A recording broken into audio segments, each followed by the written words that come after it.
Week 7, Virtual YouTubers. Ahoity toity toy.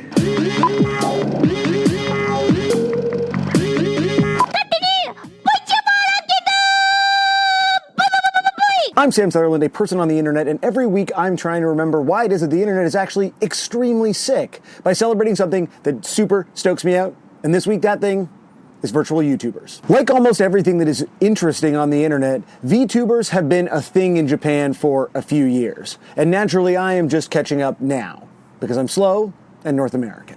Recently, Japan's Ibaraki Prefecture launched their own virtual YouTuber in order to promote tourism in their prefecture, which, as you say it, is so much cooler than saying province or state or territory. Why don't we all have prefectures? Someone who's smarter than me has already explained this in the comments, so look in the comments, I guess, and I could have Googled that beforehand, I guess. Hiyori Abari, which apparently is a pun related to Ibaraki, but once again, I don't understand Japanese, so the pun goes completely over my head, is a brand new VTuber in a fairly new space whose explicit purpose is to promote tourism for the government, which really drops us right into the deep end of virtual YouTuber culture.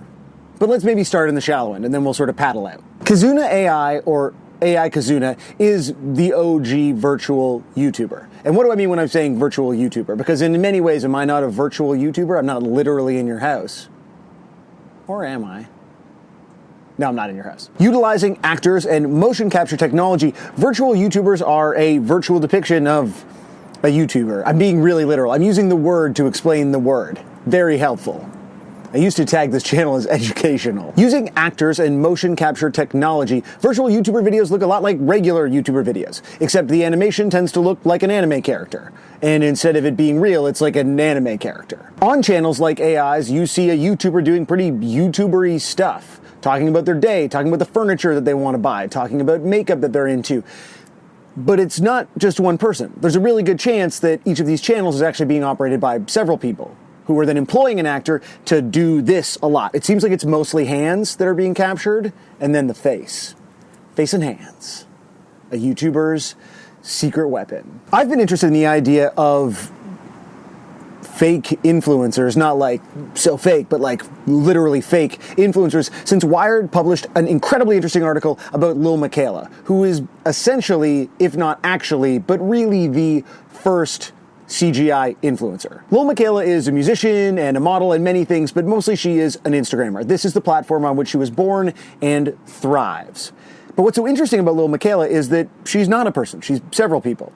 And in fact, those several people have created several CGI influencer accounts that interact with Lil Miquela, that have their own storylines, that are actually very fascinating, full of conflict, confusion, debates about what sentience means, and robots. There's robots. And in Lil Miquela's wake, there have been additional CGI influencers entering the fold. One of my favorites is Pearl. But what's so interesting about these influencers is that they're not people making decisions for themselves. They are being operated by a handful of people making decisions for them. And so where this inevitably leads to is ads. On occasion, people have approached This Exists about trying to sell you something. And on occasion, I've said yes, because I like that thing, and I like money. And the great thing about money is it lets you buy the things. So you can see how there's like a strong symbiotic relationship there. But when it comes to the things that I'm selling you, I'm making a choice. Who I am as a person, what I want this channel to be, who I think that you are. I mean, not that anyone can ever really know who you are, but you know who the demographics on the back end of YouTube say that you are, which is over 91% male, by the way.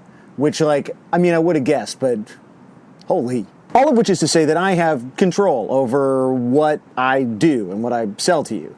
But CGI influencers on Instagram, I mean, they can sell just about anything. It doesn't really matter. Now, you certainly don't want to alienate the audience, and you don't want to eliminate whatever narrative you've built around that character, but in the end, that's just it. It's a character whose narrative you are building. And if all of a sudden that narrative involves a really sick car or Monsanto, I mean, that can just be part of the storyline. You see Lil Miquela used as a model, advertising various products on the internet now. But it's not the express purpose of the character. It seems like much more of a vehicle for creative expression on behalf of what I think is an agency. So this idea of CGI influencers is one that I've been interested in for a while. It's been, like everything in the last couple of weeks, kind of on a This Exists list where it's just been bubbling and interesting me until I saw this Tube Filter article about a virtual YouTuber being created for the express purpose of promoting the government. I'm not saying there's anything wrong with that at all, but it raises really interesting questions about the nature of influencers, of YouTubers, and who or what is real.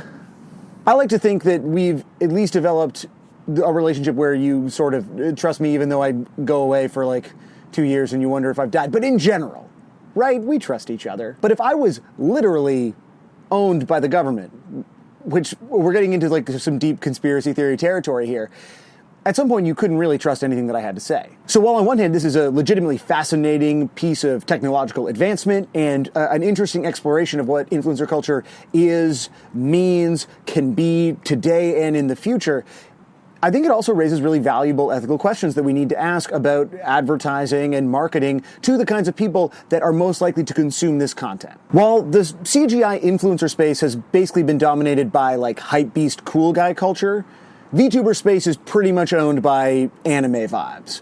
However, there is now a thriving subreddit dedicated to virtual YouTubers and finally an English-speaking VTuber so that plebes like myself who don't understand any other language but English can, get in the mix. Natsumi Mo seems to be the first English-speaking virtual YouTuber, but based on experience, probably not the last. Maybe you want to become a virtual YouTuber. Maybe you've always had something to say about makeup, but you're too shy, just too sweet and too shy. Well, there are tutorials online about what technology to buy and what you need in order to create your own motion capture suite in your house and become a virtual YouTuber. And there's some really interesting behind the scenes videos of the teams of people and the actors creating some of these virtual YouTuber contents. And those links are all in the description. The links are always in the description. So while I certainly think there are some red flags and just general weirdness to be wary of, for the most part, this is super interesting. And it's just really, it's wild, right?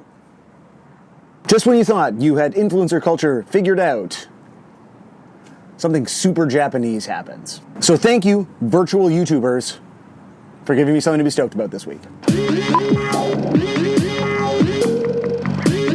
What's the most interesting thing that you learned about this week? Let me know in the comments or on Twitter or at the bar.